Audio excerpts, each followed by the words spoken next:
Now, so girl, I got my red lipstick on, 'cause there's some things going on. Now, so girl, I went down to the salon. I told that bitch, get me an old nasty piece of cock-a-doodle-doo dyke hair, bitch, 'cause it's about to be a fight out in the bike, honey. Yes, God, honey. I'm an old nasty piece of lesbian security guard fish down to the pool hall, bitch. They call me Big T. I don't got this ring in my nose too, bitch. You can't tell me nothing, okay? Girl, I know I've been gone for a minute, but I trust and believe when I say I am back with the jump off. It is episode 11 of The Real Housewives of Atlanta, season 12. I don't know where the hell I left off, but I came right back in at the right goddamn time. All right, now y'all know I've been gone. My daddy died October 5th. I've been mourning and going through and getting my life together and talking to Yovanna, Oprah, Tyler Perry, Felicia Rashad, Cicely Tyson, Arsenio Hall, and Nicole Murphy, okay? Because she was trying to help me mourn and help me understand that if you can't get a man of your own, get up under somebody else's to make you feel good. And I'm feeling a little better. I'm not going to tell you how or why or who made me feel a little better or like a natural woman, but I'm back, bitch. And I got this red hair up here. I got it fixed nice. And let me tell you something. I'd rather this shit be red than all that damn blonde. Listen, before I can even get into the fight of this episode, the first thing I noticed was all this damn blonde. Hey, you like blonde hair, black girl? You like blonde hair? And y'all know I hate black girl with blonde hair. Marlo had the blonde. Yovanna had the blonde. Nene had the blonde. Then Cynthia got her ass in the confessional on with the blonde. And I hated it. I hated every damn ounce of it, but that's all right, honey, because maybe blood make you fucking fight, and that's what the fuck them hoes had the fuck going on down to the damn Toronto. You can't carry these Real Housewives of Atlanta heifers nowhere. And anytime you get them all in the room, trust and believe me, it's gonna be some shit with Nene. Anywho, so they down to the party. It opened up with all this blonde or whatever. They at the party, and Dennis shows up with Tanya's man or whatever, and he re-proposes to Porsha. I'm gonna swallow my pride. Say I'm sorry. Stop pointing fingers. The blame is on me. I want a new life, and I want it with you. And it feels the same. Don't ever let it go. You gotta believe in the spirit of love. It'll heal all things. Don't wanna hurt anymore. Don't want to believe our love's terminal. I'm down on my knees, begging you please. Hit that note. Hit that note, Nessa. Let it marinate. Yes, hit it in your cubicle. Fuck your co-workers. Hit that note in that car. I know your baby in the back wasting McDonald's fries looking at you like, what's going on? They don't know about it.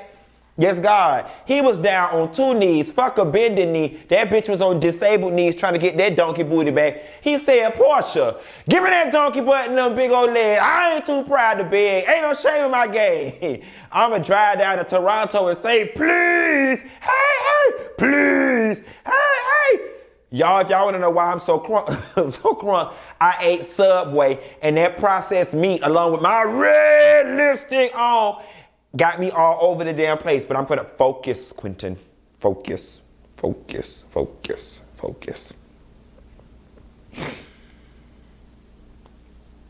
They get down to the bus after Dennis proposed, and I knew shit was gonna get messy when they started asking Porsha, well, girl, what was the circumstances surrounding why he needed to re-propose in the first place? And Porsha is sick and tired of y'all bitches getting her business. She said it wasn't in the blogs, that her man wasn't fucking dogs, he wasn't fucking polar bears, he wasn't fucking canaries, kangaroos, or roosters either. That he was beating up fish, he was beating up that snapper, that trout, that whitey, that catfish, okay? He might have fucked a little beaver, but he wasn't messing with no roosters and no dogs.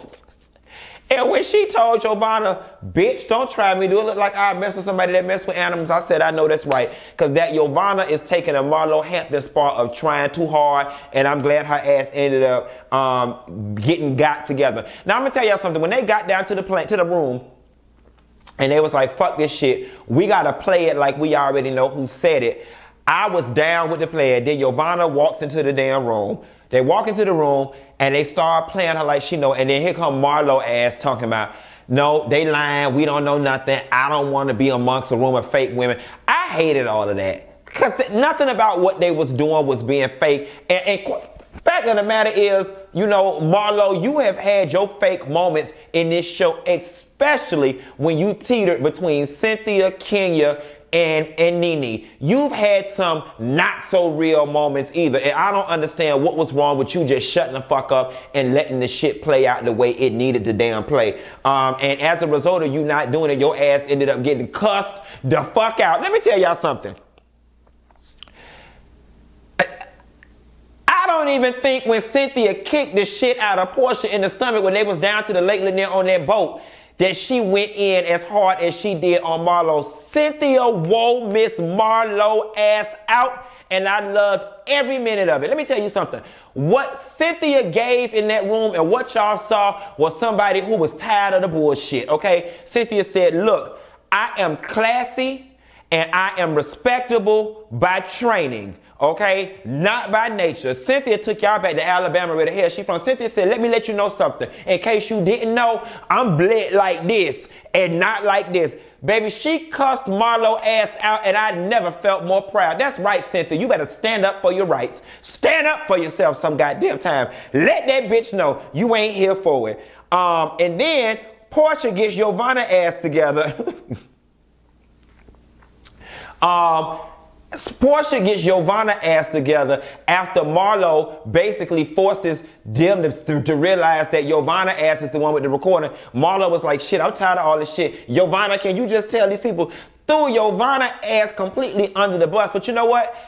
It ain't even no bus that have been thrown under because ain't nobody damn dumb. And it is so obvious that it is Yovanna who said she had the recorder. I got all this shit going. And what I don't like, because I get being loyal, but there also comes a time where you have to realize in the name of being loyal, is it keeping up more confusion than it's worth? And if you're giving out innuendo and suggestive talk that allows a person to deduce or basically guess with 99% certainty who said what, is that really being loyal? Okay, Nene, you didn't say the name, but your body language and everything else that you did say suggests that it's Yovanna with the bullshit. And what I don't like, what I'm not understanding, Yovanna need her ass whooped. Because you sitting up in a room full of people on camera, lying, talking about it's not you, I said my piece. Then you calling all of them fake when you are sitting in the room lying and you've clearly been implicated of what they are accusing you of. If that's not fake to me, I don't know what is. And listen, I'm very keen on going off on people and using words that cannot be later thrown back in my damn face. How are you sitting up in this room calling them fake friends and stuff, but you sitting up in here lying? Ain't lying mean artificial, mean counterfeit, mean not the genuine real thing? Ain't that the ultimate definition of fake? I'm confused. Now, when I went down to Florida State University, they taught me how to read and interpret what I read. I don't know what the fuck they taught that bitch Yovanna from Clark. Eva, jump in here, daughter. Help me out. What is they teaching the girls down to Clark while they running up y'all credit with the student loans? What is they teaching the girls? Because that was definitely fake. The shit got real out of hand when Nene and Kenya got to going. And I'm going to tell you something. There's such a deep-seated dislike between Kenya and Nene that it just makes for good TV. That Kenya more stirs the entire dog fuck up out of that Nene leaks. And it is so obvious that the reason being is Nene cannot take the fact that somebody else has the mitigated gall to step into the Real Housewives of Atlanta and try to be the HBIC. Nene don't appreciate the shit, and she gonna let Kenya know come hell or high water, you will not get this seat. Not now, not ever.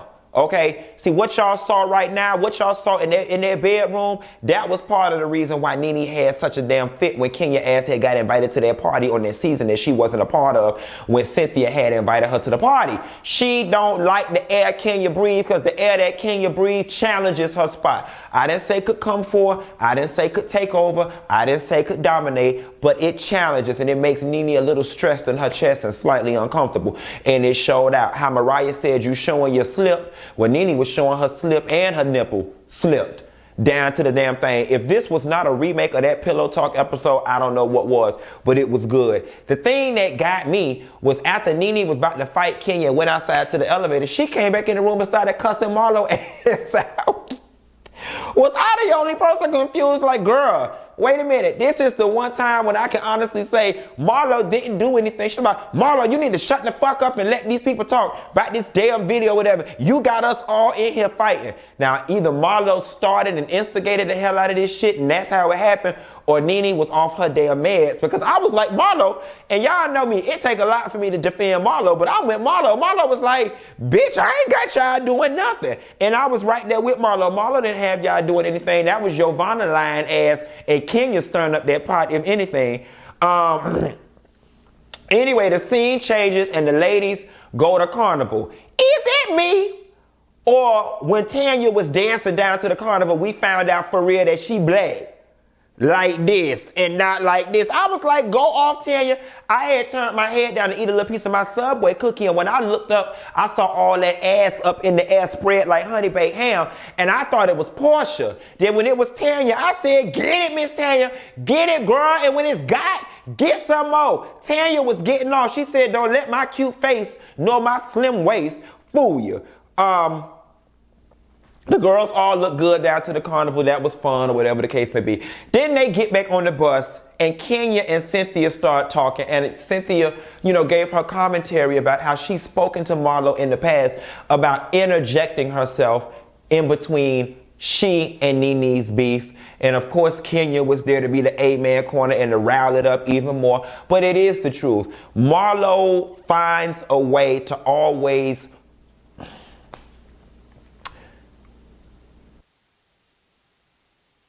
Dr. Heavenly, Dr. Jackie vibe. Come hell or high water, Marlo gonna always find a way to beat up Nene's ass. Maybe it's a loyalty thing. Maybe it's a work thing. Maybe it's a formula thing. Maybe Marlo has figured out this is the formula that works, that keeps me in the loop and helped me get a confessional this season. So I'm gonna keep doing what I'm doing. I may not got a peach, but I got a check. And and I'm here for everybody else getting paid. Marlo, get your damn money too. But it is off-putting that Marlo always inserting herself in between they damn drama when she got enough damn shit going on in her own house, quiet as it's kept. All them damn cheering around there.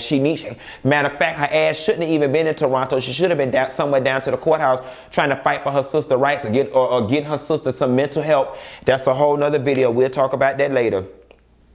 So they all get down to the breakfast, down to the candy room. It was real cute, and they get to talking. Marlo walks in, and she immediately starts to apologize, which was pretty big of her. However, it was so abrupt and so left field that it really felt more like trying to play cleanup. Nothing about it felt sincere. That ain't me being a hater. It was just very scripted. It was very, bam, here it is. I apologize, but don't call me out my name no more. And Cynthia, Cynthia ate it up, but Cynthia ain't no damn dummy. And I got a feeling this won't be the first nor the last time that Cynthia end up cussing Marlo ass the fuck out. What was ugly about it, though, and this is the thing that gets me about Marlo that gets annoying. We know she gives fashions. So I always call her a one-trick pony, but she's a two-trick pony because her other trick is always saying something that's just so out of the way that's going to cause some chaos and confusion. And when she came for Kenya's wig and was like, you know what, Kenya, pull your wig up. You the one who claimed you got all that hair, you got that wig on. Yes, the shit was funny. Yes, it made for good TV. But it annoyed the fuck out of my ass as if somebody was plucking my ass hairs one by one with a rusty tweezer, because it was like, this was not the moment. We just had this blow up last night. Why would you interject this old nasty, funky ass, argumentative, combative, disruptive ass energy down to the breakfast table when we gang banged in Little Rock last night down to the Toronto hotel room? Why are you always doing this, Marlo? Don't you got a credit card or something? You should be somewhere damn swiping. Leave people the fuck alone. Now Kenya, and here's the funny thing, and Kenya and Marlo are cut from the same damn cloth. Kenya, that shit was so messy. What Kenya asked down to that table about if any of y'all man was cheating, would you want to know who it is, so on and so forth. And yes, taken singularly without any of that prior knowledge, that would be a fair question for a group of girlfriends. But to know damn well that your ass is sitting up on some tea about somebody, man, and lo and behold, Tanya's ass took the goddamn bait, and she the main one talking about what her man is and ain't doing and how she would be so heartbroken. And Kenya is just sitting there inadvertently embarrassing the entire dog fuck out of Tanya. And I'm like, Tanya, girl, just be quiet. And every bitch at that table was sitting there nervous. And Kandi wanted to make sure it wasn't Todd ass. So she was like, well, Kenya, apparently you must know something. Who or what you talking about? Then Kandi had to flip to her confessional with the messy short hair, which I love. I love the natural little short hair look on Kandi. She was like, okay, well, shit. They talking about the cookie lady, not Todd. Going back to being messy. Kandi, you ain't shit either. With friends like you heifers, who needs enemies? Kenya, I just don't think that's the girlfriend thing to do, especially when you sitting up on information. And Kenya gonna try to play it like, oh, I didn't shoot her with it. I didn't divulge it to the girls. But bitch, we all know what the fuck going on. And if I was Tanya seeing this episode, I'd call your house and cuss your ass out the way Cynthia ass cussed Marlo ass out. See, Cynthia been watching me long enough because her subjects and her verbs and her cuss words was all placed in the right place. Now, so girl, that's these Real Housewives of Atlanta. I mean, I've been hearing the rumblings of what's been going on. And as I slowly get back on the saddle and ride this thing the way Marlo ride old men for rent payments, I'm going to bring y'all the tea and the continued laughs. I'll call y'all later about the Love and Hip Hop Miami and the New York, because they say Chrissy and Andy over there got it going on. I'll call you back. Be sure to like and subscribe. Bye.